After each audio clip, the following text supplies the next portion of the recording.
Good day, everyone. I am Solomon Jamiru, Press Secretary for President Julius Maada Bio, Sierra Leone.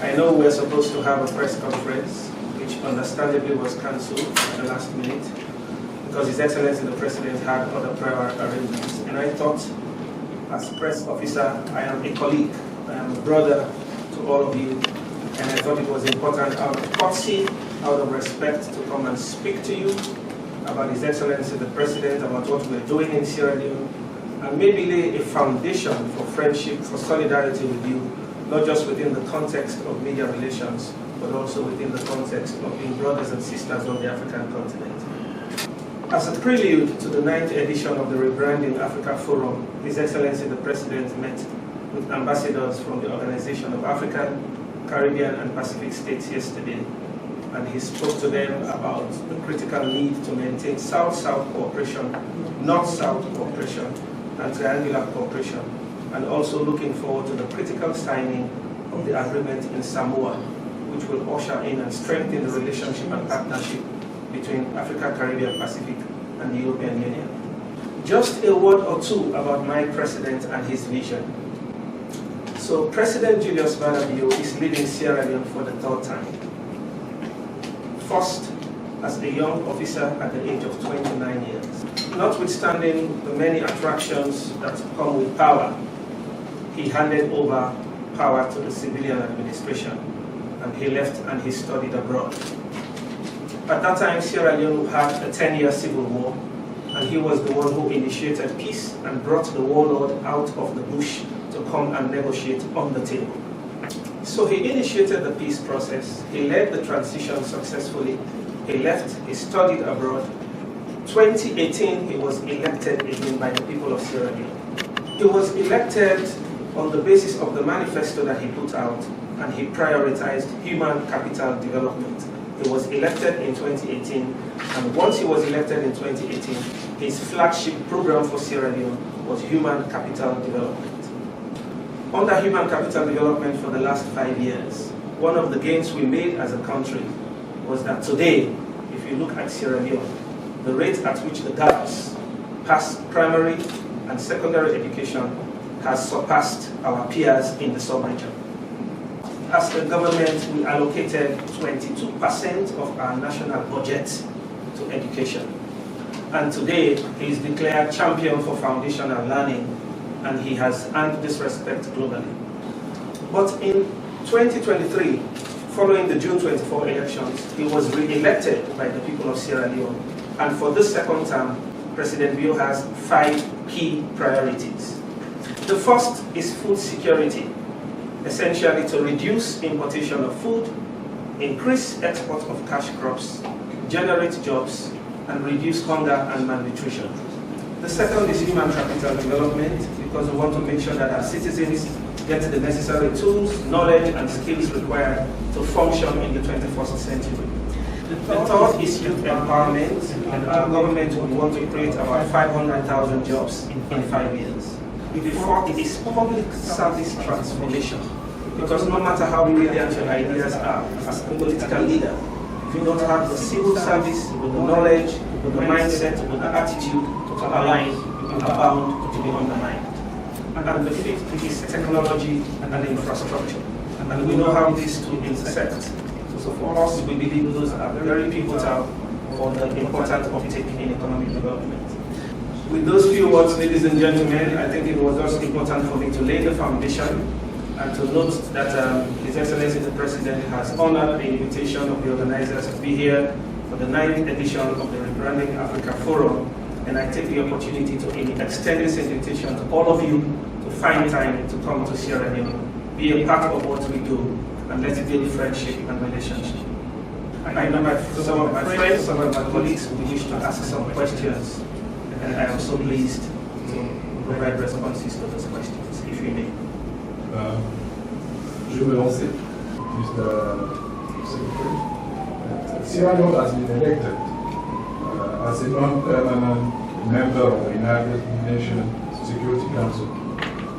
Your country has a great deal of experience in peace and security, maybe a legacy of the conflict it has experienced in the past.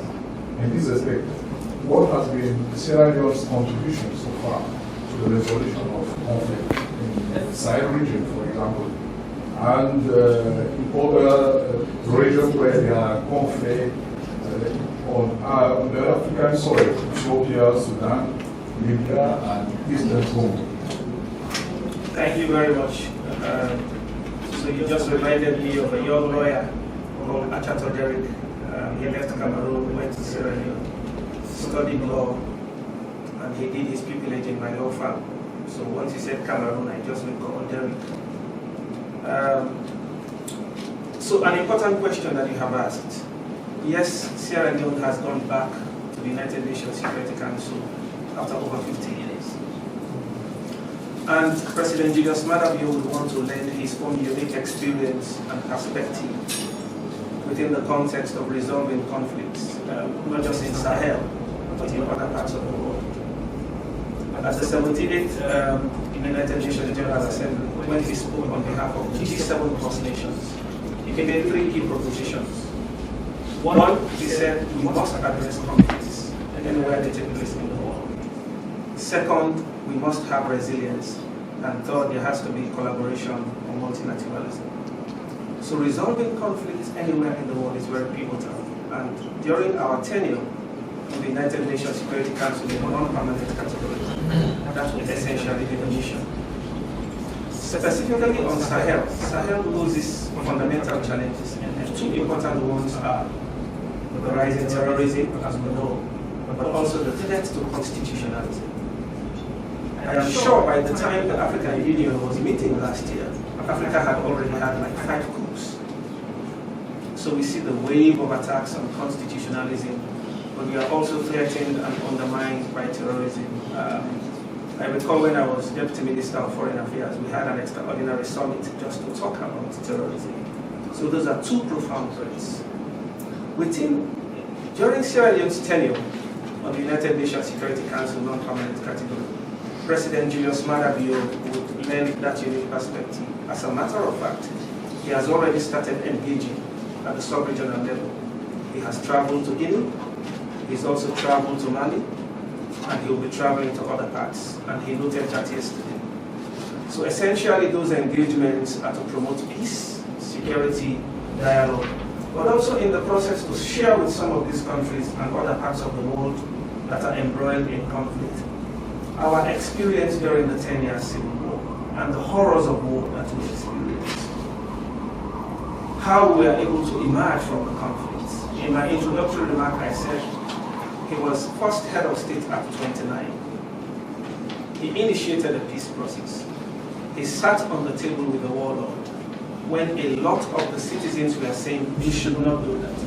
He demonstrated leadership. He left, he studied abroad, he went back.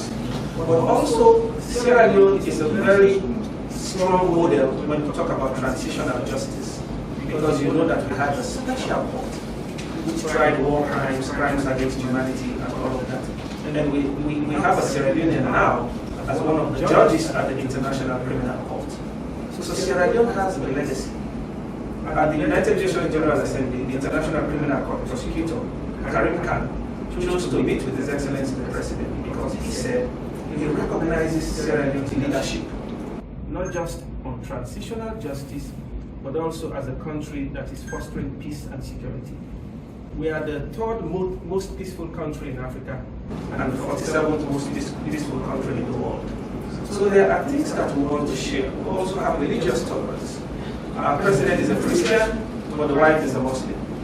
So 3 things for Sahel. 1 is to share our experience as a post-conflict nation. 2, to promote peace and dialogue, because we are Africans and that's part of our social governance system. Je suis Thierry Bouty, du magazine d'économie internationale. Je vais poser une question relative à l'économie de Sierra Leone. Parce que votre pays connaît quand même une économie depuis un certain temps. Donc, le taux d'inflation a atteint il y a quelques semaines déjà de 43%. Et lors de la campagne présidentielle, le président a dit qu'il allait mettre un accent sur l'agriculture. Moi, ce que je vais vous poser comme question, c'est de savoir si vous pensez que ce secteur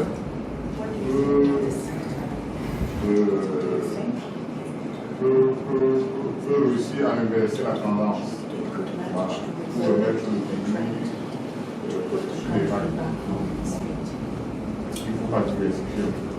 That's an important. So 3 minutes. That's an important question. So on the economy, we're fully aware, notwithstanding the many efforts, not just Sierra Leone is making, but also countries on the continent and the world, we have suffered from fundamental shocks, COVID-19, impact of climate change, but also conflicts, Ukraine, Russia, and other conflicts around the world. However, Sierra Leone was able to achieve macroeconomic stability, notwithstanding these shocks. One of the bilateral meetings that President Bill had at the 78th session of the United Nations General Assembly was with the IMF, the chief, Kristalina Georgieva, and she commended our government's effort for maintaining macroeconomic stability. But I agree with you that there are fundamental challenges, not just with Sierra Leone, with respect to inflation and all of that. So one of the things that our government is focusing on, and that was what the both parties pledged during that bilateral meeting, was with achieving macroeconomic stability, it's now important to start growing the economy and also focus on the fiscal reforms that are needed. And so one key response to this economic challenge is agriculture, which is the first priority for the second term, as agriculture contributes close to 60% of the GDP. So with agriculture, we want to be able to reduce imports, we want to be able to increase exports, especially key cash crops like cocoa, oil palm, and all of that, and in the process create jobs. Because once we are able to implement our feed salon program agriculture, we believe that it will unlock a lot of the opportunities for economic growth. So agriculture is one key step, but also trade liberalization. We're looking at some of the things that hinder some of the barriers to trade, and we focus on that as a government. We believe that we don't just talk about economic reforms, but we should also look at the political economy of economic reforms. So for us, governance is also key. Sierra Leone is one of the finest examples of a country that is fighting corruption.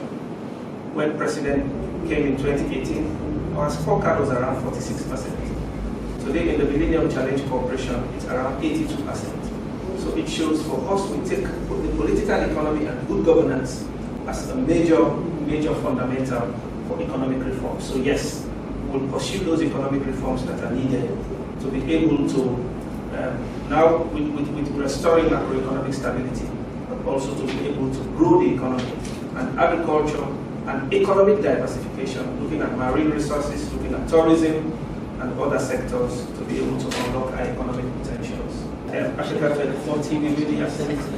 Bonjour, Son Excellence, Gladys Momba, journaliste pour Africa 24. La Sierra Leone ambitionne d'être une destination de choix pour les arrivants. Dans le dernier classement Doing Business, le pays se positionne à la 163e place sur 190. Que comptez-vous mettre en place pour être plus attractif au cours des 5 prochaines années? Thank you very much. I think that is pretty much tied to the question I just responded to. And let's see what additions I could make to this. It is important to improve on the business ranking, especially with the World Bank Doing Business report. And there are a few things as a government that we will prioritize. So I will talk about this within the context of our 5 key priorities. And for agriculture, for example, one of the things we are looking at is land reform in the land tenure system. So we want to be able to create a system where, especially investors who come from here, if we're talking to investors to come and invest in agriculture, one of the things that we have to look at is how is the land tenure system. So that is one area we're looking at. We are reforming the laws around land tenure system and make sure that people have access to a good quantity of land. And those are some of the key things that we are doing now as a government. One of the key benchmarks in the doing business index is access to credit. And that is also part of the plan in the new food security program that government will create the necessary credit for our citizens, but also create ways that you can de-risk those investments. So that is also part of the plan that we have agriculture as first priority. I will also speak to the last one, which is the fifth pillar on technology and infrastructure. And for infrastructure, we're not just looking at the roads, we're also looking at power and making sure that renewables form part of the energy system that we do.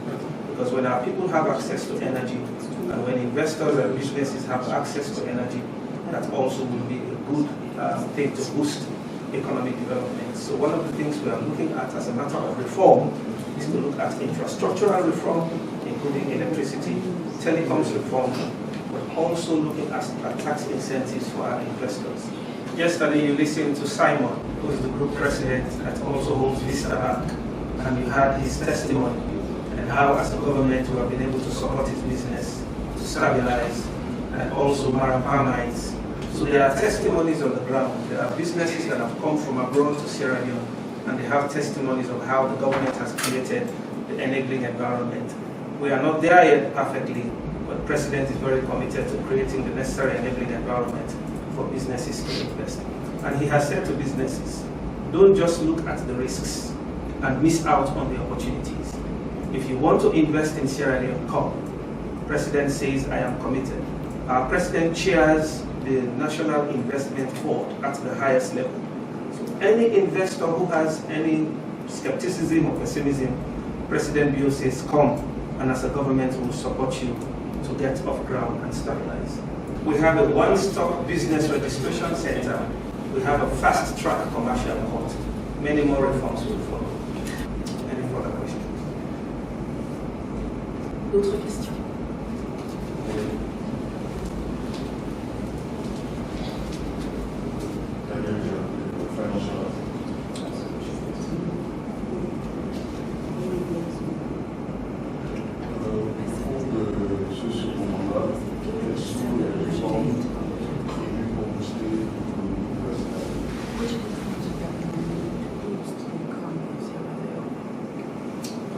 Maybe I think the economy has taken the major chunk of the time today. I think I've spoken about that in the last two questions, but I'll also speak to it since my brother has asked that question too. And as I said, I will respond to this within the context of the 5 key priorities of government. And as a government, one, we are focusing on agriculture. Agriculture is important not just to ensure that we have food security, to make sure that we reduce importation and increase exports of cash crops, but agriculture is also important to stimulate the economy. The IMF is in Freetown. The IMF was in Freetown last week before we came. We passed 2 out of their 3 benchmarks, which also means that we still have some outstanding to do. But I would say, as a government, we are looking at tax reforms, and I think that's very important, because when investors go, they are concerned about making the profits for their shareholders. So we are looking at tax reforms. And some of these big businesses, when you go, for example, if they prioritize manufacturing on the ground, there is quite a range of tax incentives that they can benefit from. The Sierra Leone economy is highly dependent on import. And so as a government, we are looking at what are some of those challenges or difficulties that businesses face that they are unable to export.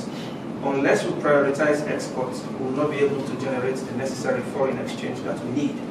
So as a government, we are looking at those barriers to make sure that we eliminate them, so that our businesses have access to major markets in Africa, in the Middle East, in Europe, in the Americas. So eliminating those barriers to trade and export are also very much a priority in the government. Within the context of financial inclusion, the Pan-African payment system is now in Sierra Leone, and we have already started piloting the inter-switch arrangement. 2 or 3 commercial banks have now latched onto the Pan-African payment system, and as we expand, we'll make sure that those banks intermingle, but also making sure through mobile money exchanges, and also that people in far remote places could also be brought within the ecosystem of the financial system. And finally, I will talk about our focus on women, empowering women. We have passed a law that guarantees women at least 30% representation for elected and appointed offices, but also now focusing on empowering women economically, making sure they have access to credits at very reasonable interest, and also making sure that we eliminate all of those barriers that once made it very difficult and impossible for our women to own properties, own land, and also be able to trade and invest. So all of those barriers within the economic context for women are being addressed and eliminated, because women constitute 51% of our population. So it's a wide range of reforms, economic reforms, trade reforms, but also the political economy focusing on governance. Because no matter how ambitious your economic reforms are, if you don't get good governance right, then you will undermine your efforts. So we are looking at not just economic reforms, but also making sure that we have the political economy right. So all of those ones intersect, and government pays priority to those ones. I want to take this opportunity to thank all of us for the time and for being part of this time. I don't think there's any other question. Yes, I can break the one out. And I want to thank all of you on behalf of His Excellency the President, and let's build the relationships that we need for Africa's emergence. Thank you.